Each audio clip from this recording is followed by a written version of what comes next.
What is going on, everyone? Welcome back, guys, to episode number 11 of our Nostalgia Gaming series.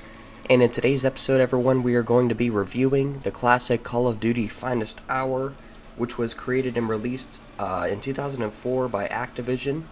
And guys, this game is absolutely amazing. I'm sort of continuing on with the trend of my first-person shooters from my childhood that were really nostalgic, and I think they should be included in this series.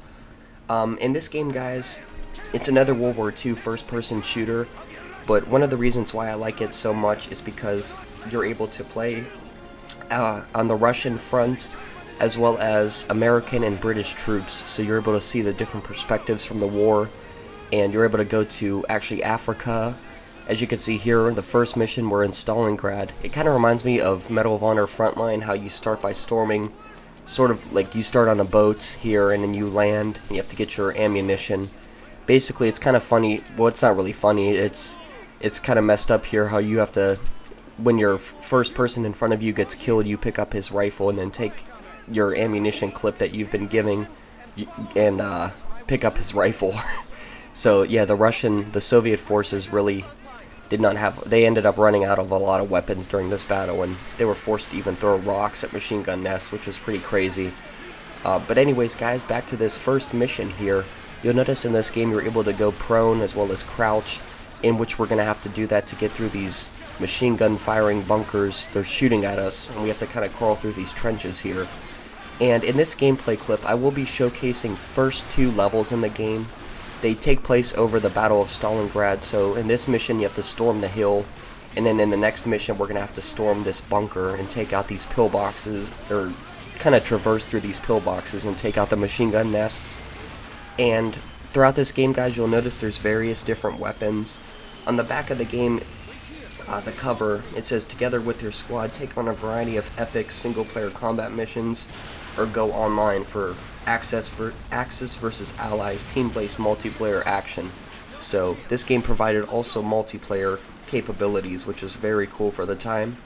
And Call of Duty's been notorious. This was the precursor for all the multiplayer games in the future, because Call of Duty really, they kind of jump-started the whole industry, especially into 2007 with the release of Call of Duty 4 Modern Warfare.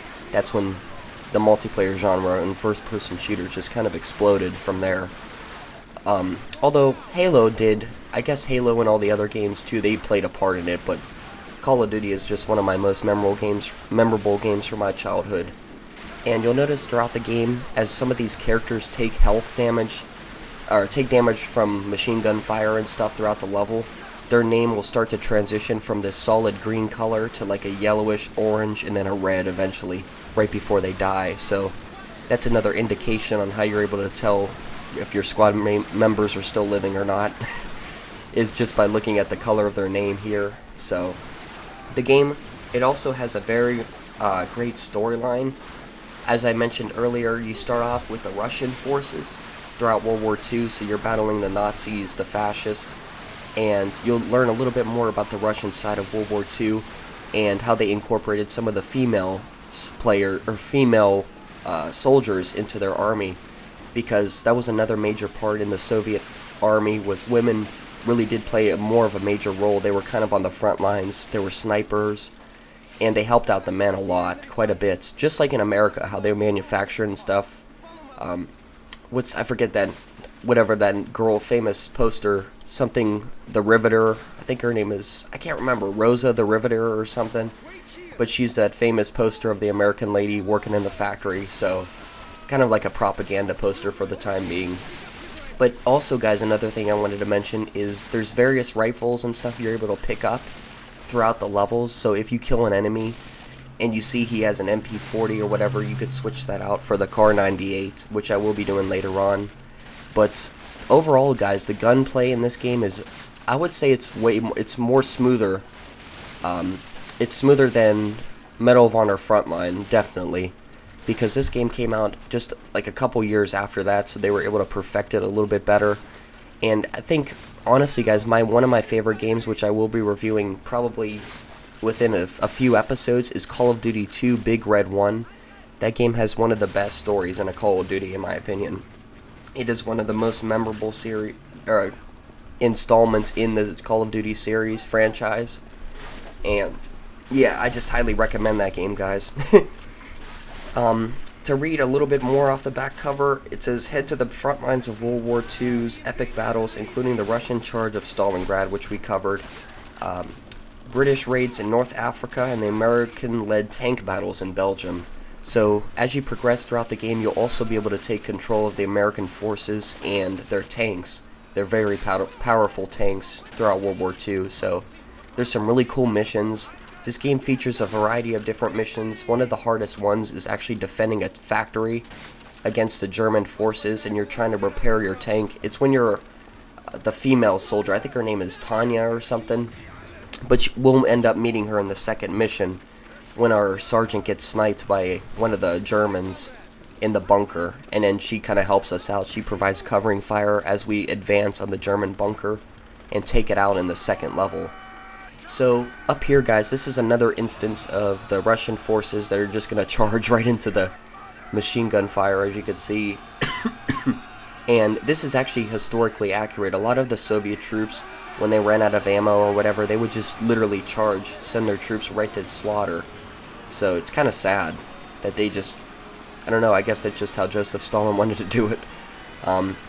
It was kind of, the whole Battle of Stalingrad was a name, it was a battle over him controlling the city, and he didn't want Hitler to take that down because Stalingrad, of course, had Joseph Stalin's name on it, and he was all about preserving his excellency and, you know, all that good stuff. So he just didn't want to make his image look bad like that and have him lose his entire city of Stalingrad. So that's why he sacrificed millions of Russians. I think definitely over 1 million Soviet troops died in the Battle of Stalingrad, and a lot of Germans too. Overall, it's just a very bloody war. Definitely terrible. And in here, guys, you'll notice I pick up the MP40, and this is another instance of how we're able to switch between weapons. And you'll also notice that we're able to collect these health packs, and then by selecting the up arrow on the controller, on the D-pad, you're able to just, you're able to use the health pack, so that's really cool. And that's another thing, one of the reasons why I like this game is you could stockpile those health packs and or the medical packs, and basically assist yourself as you're in the battle, going throughout these different levels here, because Germans will pop up out of nowhere, and you definitely have to be aware. There's a few cool missions as well when you get to Africa. There's one that's at night. I think that's the very first mission. I highly recommend you guys pick up this game because you should check out this storyline. This campaign is great, and it covers three different, I guess you could call them countries, really, because it's Russia, United States, and United Kingdom that took place, or that took part in this war. So you'll be able to see different perspectives on the battles and stuff. It's really cool. One of the reasons why I love these first-person shooters and why I wanted to cover them recently is because I've just been a huge history fan, and history sort of is repeating itself, as you guys could see in the news today with all this pandemic and this chaos and stuff. Hopefully we get all these things taken care of, though, guys. I know I always try to stay away from political topics and stuff because it never ends well, it seems like, for other commentaries and stuff. But yeah, let's go here now. We're going to take control of this machine gun and fire on the German bunkers that are on this hill in Stalingrad. So this is my favorite mission, I have to say, out of the Russian front in the game, because it's just so cool. You're able to pick up this machine gun. Later on, we'll end up finding one of the MG42s in the pillboxes, and we're able to pick it up and just mow down German troops. So this was probably one of my most challenging levels when I was a kid, though, because it was the second level, and it was just a swarm of German enemies all around us here. So we just have to assist the Soviet troops in an assault here. And once I take out these troops, you'll see this is the little cutscene. We got Sergeant Pushkov, who just got sniped, and this is our new character. Yeah, her name was Tanya Pavlona.